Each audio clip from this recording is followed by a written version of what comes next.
Start recording. Hi students, welcome to your physics lecture. In this lecture, we will discuss the beginning topics from the chapter electric charges and fields. So, this is the first chapter in your class 12 physics and this is the first lecture from that particular chapter. So, in this lecture, we are going to discuss the introduction about electric charges and about the basic properties of electric charges and some methods by which we can charge a neutral body. So, those are the topics we are going to discuss in this particular chapter. So, let's begin the discussion of the chapter electric charges and fields. So, as an introduction, we can start from the word electric charges. What is the definition of an electric charge? Actually, electric charge is one of the fundamental property of matter. Just like its mass, we have discussed about mass in class 11, isn't it? So, just like mass, charge is another basic property, basic physical property of matter, which decides the interaction of this particular matter with electric and magnetic fields. So, when we place a matter, an object in an electric field or a magnetic field, how this matter will interact with this electric and magnetic field is decided by the property known as electric charge of that matter. So, that is the basic definition of electric charge, which you can see displayed here, a physical property of matter which decides how this matter will interact with electric and magnetic fields. Now, we have two types of charges basically, and we can name them as positive and negative charges. Please note, this is just a name given to the two types, that's all. One type of charge is named as positive, the other type is named as negative, that's all. Now, when we study about electric charges, the very first thing is about the unit of electric charge. Now, this particular quantity has an SI unit which is called Coulomb, and of course it is named after a scientist. So, we can see SI unit of electric charge is Coulomb, which in short we will write it as capital letter C. And of course, you may please note about the CGS unit also for this particular quantity. The CGS unit of electric charge has three different names, all are same. Actually, you can see the three different names here. The first one is Stat Coulomb. It is also called as Franklin or electrostatic unit. Please don't get confused, all the three names are the same units. It has got three different names, that's all. And about the conversion from 1 coulomb to this CGS system or electrostatic unit, as 1 coulomb is equal to 3 into 10 raised to 9 electrostatic unit. Now, in addition to this, let's discuss about the dimensional formula also for an electric charge. Please note, the dimensional formula of electric charge is AT. What is A? When we studied about the fundamental units in physics, of course, we have discussed that in the first chapter of class 11. Now, the 7 fundamental units in physics includes electric current. Please note, electric charge is not a fundamental quantity. It is actually a derived quantity. The fundamental quantity is electric current. So, in terms of electric current, we can write the dimension of charge as ampere into time, that's all. A represents ampere, T represents time. So, AT means that is a dimensional formula of charge in terms of current and time. Of course, we have this equation, I is equal to rate of flow of charges. Electric current is of course defined as the rate of flow of electric charges. We will discuss that in the next chapter, current electricity. Anyway, from this particular equation, the amount of charge is current into time. So, just understand the dimension of charge as ampere into time, or AT, that's all.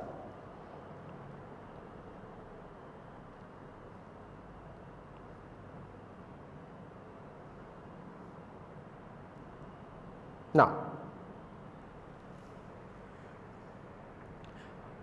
So we have discussed about the unit and dimension of electric charges. Now we are going to discuss which are the fundamentally charged particles, or from where does the concept of electric charge comes into play. And when we discuss about fundamental charged particle, the very first one is of course an electron. We know that as per the atomic structure, we have electrons inside an atom which is revolving around the nucleus, and they are free to move. Now those electrons are the most fundamentally charged particle, and we have given or we have taken the charge of an electron as negative. So electron is a fundamentally charged particle, and of course it has a negative charge, and of course we have a equal and opposite positive charge for protons which are located inside the nucleus. So we can say electrons and protons combined, they are the fundamentally charged particles, and one electronic charge of one electron will be equal to minus 1.6 into 10 to the power minus 19 coulomb. This is the value of charge of one electron, and for one proton we have the equal charge but positive value, that's all. So one proton, charge of one proton is exactly the same value but with positive sign, that's all. 1.6 into 10 to the power minus 19 coulomb. So this is the value of charge of an electron and a proton, and they are fundamentally charged particles. Now why do I say fundamentally charged particle? Actually the electric neutrality and electric charge of a body of matter is decided by the number of electrons and number of protons present inside that. If the number of electrons and number of protons are equal, then we can say the body is electrically neutral. So if the number of protons and number of electrons inside an atom, for example consider an atom, the number of protons and number of electrons are equal, means the atom is electrically neutral. We have studied that as properties of atoms itself, isn't it? So number of electrons and number of protons, if they are equal, we can say the body is electrically neutral, because the number of electrons means the total amount of negative charge and total amount of positive charge are equal. So when they add, the net charge of that body will become what? 0. So we can say a neutral body is one which has equal number of electrons as well as protons. Now what will happen if this equality changes? For example, if some of the electrons are getting expelled from that atom, they are getting out from that atom, so the number of electrons will reduce. In that case, if number of electrons are less than number of protons, then we can say the body is positively charged. Similarly, if more electrons are added to that atom or to that body, we can say if number of electrons are greater than number of protons, then the body is negatively charged. So what we need to understand from here is that the charge of a body will depend on the number of electrons and number of protons inside its atoms. Normally the particle which can go out and come in are electrons. Protons cannot move because protons are stuck inside the nucleus. The particles which can move are electrons. So that means if electrons are expelled from the atom, then that body will become positively charged. If electrons are added, if outside electrons are coming in, then in that case the body will gain a negative charge. So please note, the charging of a body basically means addition or subtraction of electrons. If electrons are added, it will become negatively charged. If electrons are subtracted, it will become what? Positively charged. So all this depends on the number of electrons and number of protons for that particular body. So let's move on to the different types of charging by which we can charge a neutral body. And the very first method is, of course, a very primitive one, which is known as frictional electricity or charging by rubbing. If you just rub two objects, for example A and B, if I am taking two bodies A and B, and if I am rubbing those two against each other, then there is a possibility that electrons can move from one body to the other. Electrons will be transferred from one body to the other. There is a chance. We cannot say it will always happen, but there is a chance. If that happens, if electrons, for example, if electrons are getting transferred from body A to body B, so A will lose electrons, B will gain electrons. We already discussed a body which gains electrons will get negatively charged, and a body which loses electron will be positively charged. So if I consider two bodies A and B, if I just rub them against each other, if electrons are getting transferred from A to B, then we can say A will be positively charged and B will be negatively charged, because electrons are getting transferred from A to B. The body which loses electrons become positively charged, the body which gains electron will become what? Negatively charged. So this is a very primitive one, or a very classical method of charging, known as frictional electricity or charging by rubbing. Anyway, we have two other methods also by which we can charge a body. The next method is known as charging by conduction. Now, what do you mean by conduction? Please note, in physics, conduction refers to transfer of a property due to direct physical contact between two bodies or two objects. So wherever we see conduction, for example in heat transfer also, we have studied about conduction, heat transfer, isn't it? Conduction means the two bodies, two or more bodies between which energy transfer is taking place. This transfer is due to direct physical contact. So please note, conduction means the bodies are in direct contact. So in this method of charging, consider a body B which was initially neutral, electrically neutral. Now if we are bringing a charged body in contact with body B, for example, if I am bringing a body A which is positively charged, for example, let's take body A as positively charged, and if I am bringing this towards B and in direct contact, so A and B are in direct contact. In this case, the excess charge in A will flow to B, and body B will be also gain some amount of positive charge from body A. So this type of charging due to direct physical contact between two bodies is known as what? Conduction. So you may please note two important points here. The first point, which I already told you, is about direct contact between A and B. The second thing is that in this case, if you just place A and B in direct contact like this, both A and B will have the same type of charge.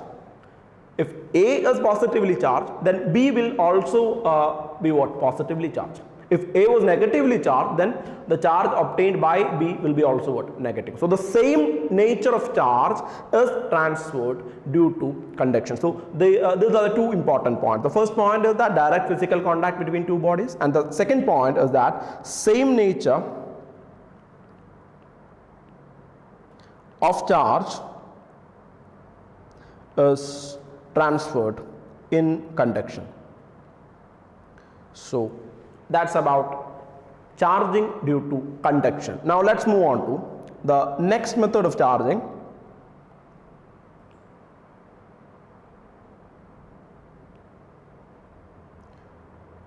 which is charging by induction. Now this is different from conduction.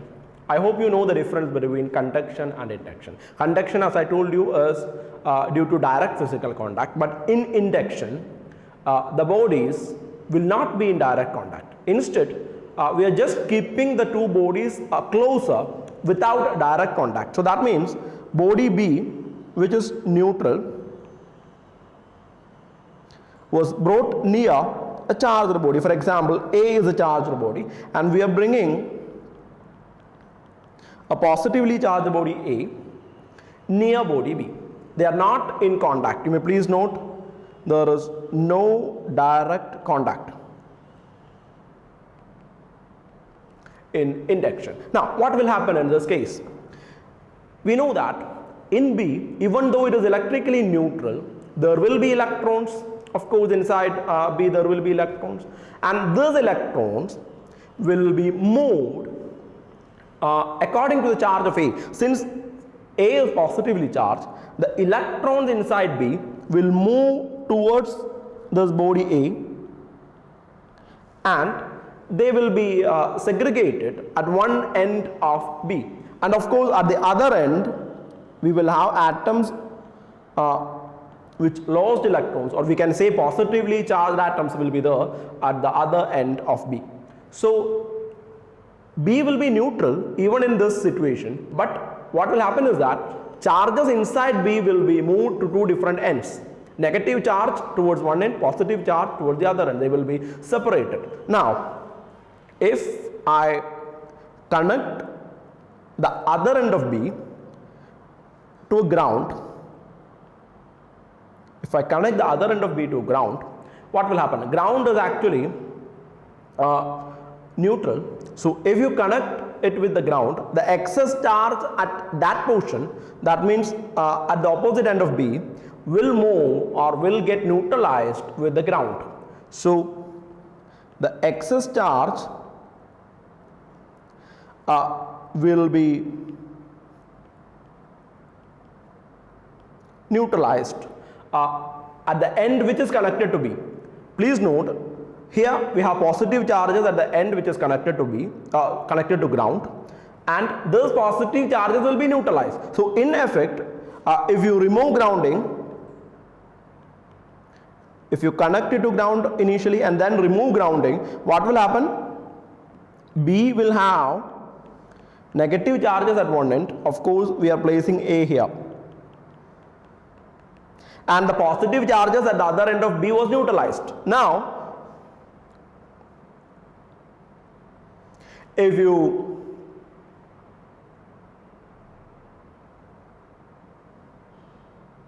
remove this first body, which is A,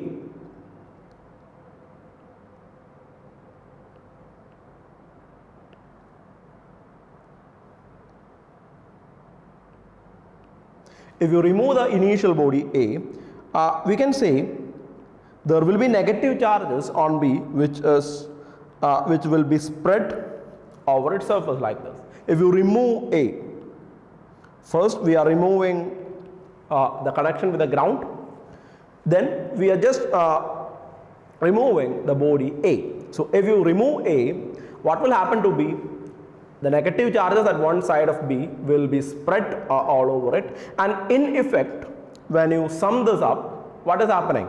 You are bringing a positively charged body near a neutral body, and after those processes of grounding and all, we are getting a negatively charged body B. The B was initially neutral, but now after this process, B is having a negative charge, isn't it? So that means in induction, the point is that the nature of charge which is transferred will be opposite to the charged body which you are bringing near this. So this is not like conduction. In conduction, same nature of charge was transferred, but here in induction, you may please note the two important points in induction. The first one is there is no direct contact, and opposite nature of charge is transferred here. So that means if you bring a positively charged body, the other body will get negatively charged. If you bring a negatively charged body, the other body will get positively charged. So that is the difference between conduction and induction. So these are the three different types of charging methods by which you can charge a neutral body. Now let's move on to the last portion of this particular lecture, which is about properties of electric charges. The first property is of course known as additivity of charges. This is nothing but you can just add electric charges as numbers, as scalars. That means, for example, if you have charges like this, if this is a body and some charges are inside Q1, Q2, Q3, etc. The total charge inside this body will be the sum of those individual charges. And please note, we have to consider negative and positive charges separately. That means, for example, I will just give you the values. If Q1 is plus 2 coulomb, Q2 is minus 4 coulomb, and Q3 is plus 6 coulomb. Now, what will be the value of total charge? The value of total charge, we can just add this as plus 2 plus minus 4 plus 6. That's all. So that means the total charge will be 2 minus 4 plus 6, which will be plus 4 coulomb. So this property by which we can add the charges as numbers is known as what? Additivity of charges. You have to consider the positive and negative sign, that's all. Negative charges can be subtracted and positive charges can be added. So this particular property is known as additivity of electric charges. So let's move on to the second property, which is known as quantization of electric charge. Now this particular property is, the statement of this property is like that. We have already discussed about the fundamental charged particle, isn't it? That fundamentally charged particles are electrons, of course. So the charge of any body will be actually a multiple of charge of one electron. That means charge of any body Q can be equal to plus or minus, it can be positively or negatively charged anyway, but this will be equal to N into E, where E is charge of one electron. We have discussed E as charge of one electron. I am just writing its magnitude only. E has a magnitude of 1.6 into 10 raised to minus 19 coulomb, and N is an integer. So that means, let's consider a body in which 2 electrons are lost. If the body loses 2 electrons, then it will have the amount of positive charge equal to charge of 2 electrons. So you can have a charge of 3.2 into 10 raised to minus 19 coulomb positive because the body has lost 2 electrons. So this particular property states that the total charge of any body can only be an integral multiple of one electronic charge. So this is known as property of quantization of electric charge. So N can be an integer 1, 2, 3, etc. So for any body, the total charge will be an integral multiple of one electronic charge. This property is known as quantization of electric charge. Now the third property is of course the conservation of electric charge. That means charges can neither be created nor be destroyed. Charges can only be transferred from one body to another. So in any physical process, the total value of charge of that system will always remain constant. For example, just consider 2 bodies A and B, and if I am rubbing these two, now 2 electrons are transferred from A to B.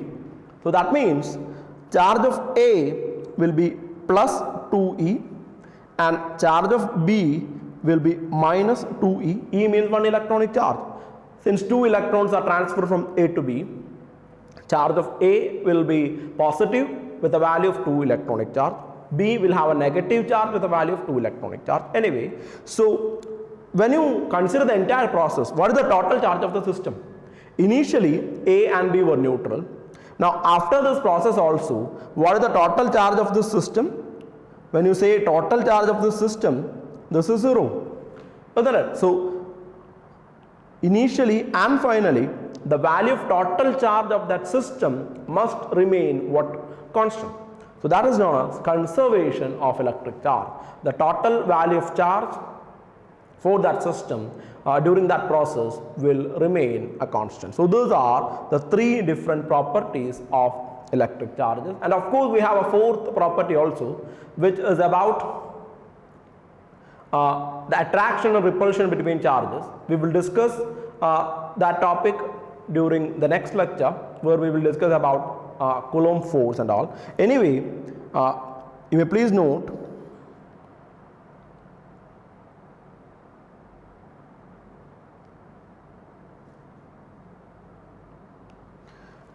unlike electric charges, like for example a positive charge and a negative charge, unlike charges will always attract, and like charges will always repel each other.